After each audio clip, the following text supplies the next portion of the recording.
আমরা বিশ্বাস করি বাংলাদেশ জামাত ইসলামী এই বাংলাদেশের মুমিনগণ এই বাংলাদেশের দিন কায়েমের জন্য, কোরআনের বিধান কায়েমের জন্য আমরা যদি আজও আল্লাহর উপর তাওয়াক্কুল করে, আল্লাহর উপর ভরসা করে, সর্বশক্তি নিয়োগ করে বাংলাদেশে নামি, যারা আমাদের বিরুদ্ধে ষড়যন্ত্র করে এই বদরের যুদ্ধের মতো আজও তারা পর্যায় গ্রহণ করবে, ঠিক না?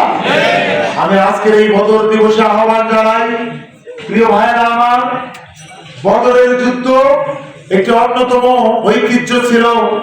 প্রথমত ছিল যে সেটি ছিল আল্লাহর উপর তাওয়াক্কুল, নিজের শক্তির উপর ভরসা ছিল না। দুই নাম্বার ছিল সেই যুদ্ধে নিজের সন্তানের বিরুদ্ধে পিতা যুদ্ধ করেছে, পিতার বিরুদ্ধে সন্তান যুদ্ধ করেছে, চাচা ভাতিজার বিরুদ্ধে যুদ্ধ করেছে। মাপকাঠি ছিল ইসলাম। মাপকাঠি কি ছিল? ইসলাম। ইসলামের পক্ষে যিনি ছিল, উল্টা দিকে তার সন্তান থাকলেও তাকে তিনি ক্ষমা করেন নাই, উল্টা দিকে পিতা থাকলেও তাকে তিনি ক্ষমা করেন নাই।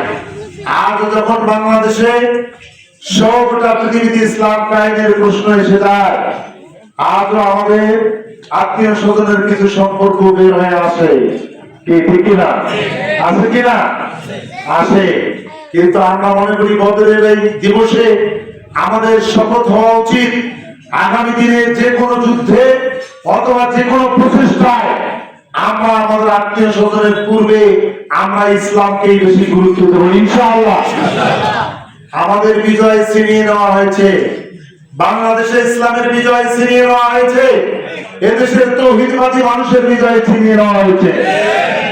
এই বিজয় যারা ছিনিয়ে নিয়েছে তাদের বিরুদ্ধে আরো বেশি ঐক্যবদ্ধভাবে আন্দোলনে নেমে পড়তে হবে, ঠিক না?